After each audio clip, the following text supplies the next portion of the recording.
अपराध की दुनिया में कई बार कई अजीब अजीब तरह के केस सामने आते हैं। मतलब आपको यकीन ही नहीं होगा जिस केस का आज मैं जिक्र कर रहा हूं। जब ये कहानी खत्म होगी तो आप भी कहेंगे कि ना, ये कैसे संभव है, हो ही नहीं सकता। मेरे पास जब एक कहानी आई और जब मैं इस कहानी को पढ़ रहा था तो सोचने पे मजबूर हो गया कि ये कैसे हो सकता है। ये तो आप किसी फिल्म या उपन्यास की तरह कहानी सुना रहे हैं, लेकिन ये हुआ है, छत्तीसगढ़ में हुआ है, छत्तीसगढ़ के रायगढ़ में हुआ है। जी हाँ, छत्तीसगढ़ में एक जिला है बलरामपुर। वहाँ पास्ता थाना के अंतर्गत एक गांव है बसेन, और उस गांव में एक टेलर रहा करते हैं, अबुल हसन। अबुल हसन की उम्र तकरीबन 40-45 साल होगी। उनकी पत्नी रजिया परवीन, उम्र 35 साल। उनके दो छोटी बच्चियां, सिराज परवीन और गुलस्ता परवीन। सिराज 6 साल की, गुलस्ता 3 साल की।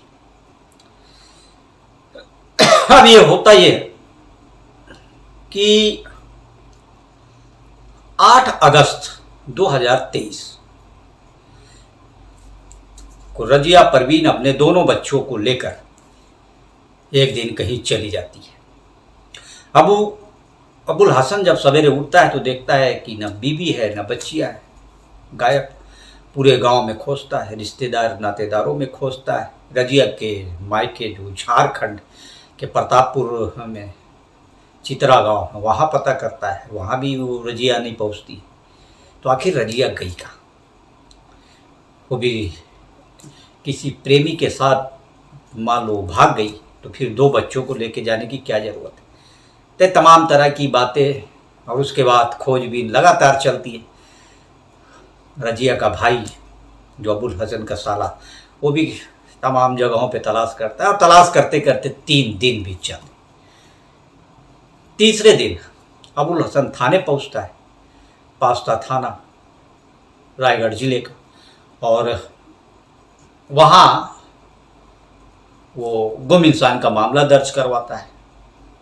पुलिस गुम इंसान का मामला दर्ज करती है और तीनों को की फ़ोटो लेकर व्हाट्सएप के माध्यम से सर्कुलेट करती है, और संबंधित थानों में भी जानकारी भेज देती है कि एक महिला 35 साल की अपने 2 छोटे बच्चियों को लेकर घर से निकली है। उसका कहीं कुछ पता नहीं चल रहा है।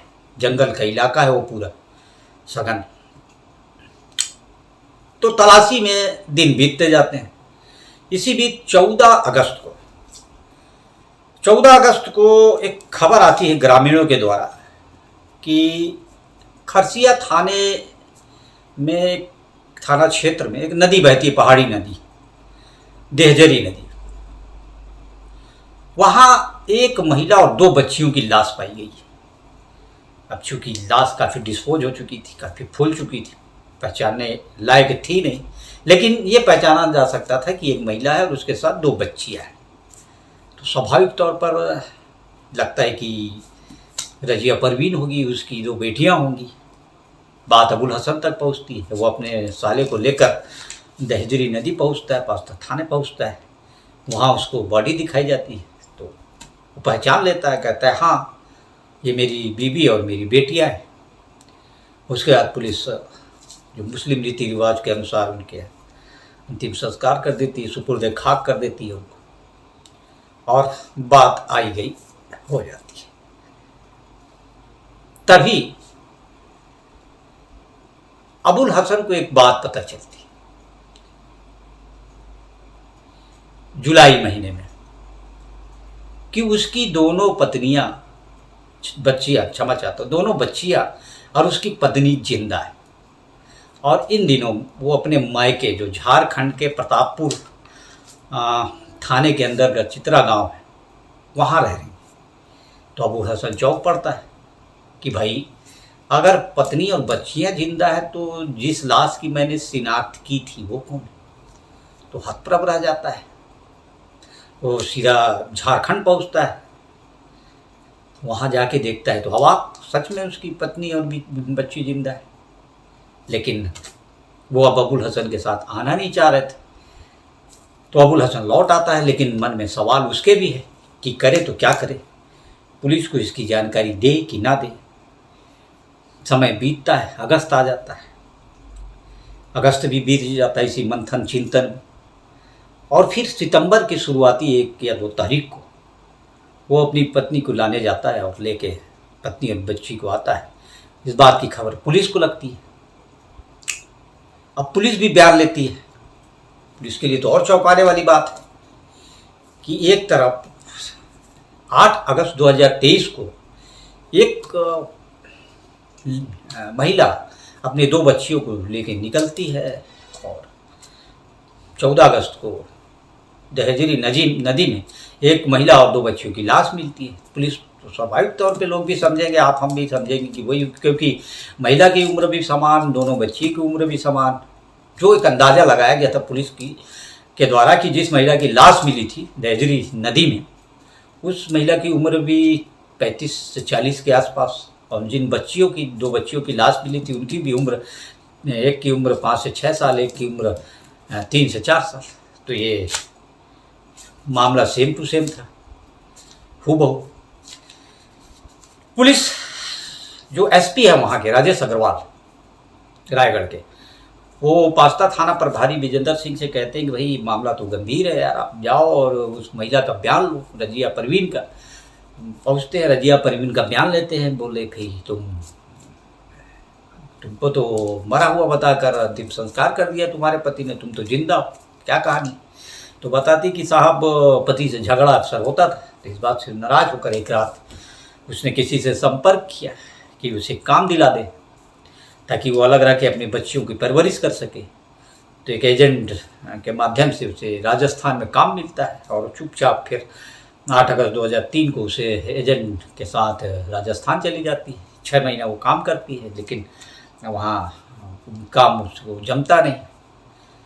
तो वापस वो किसी तरह भाग भूग कर वापस आ जाती है और सीधे अपने मायके चले जाती है झारखंड। इस बात की जानकारी अबुल हसन को भी नहीं देती।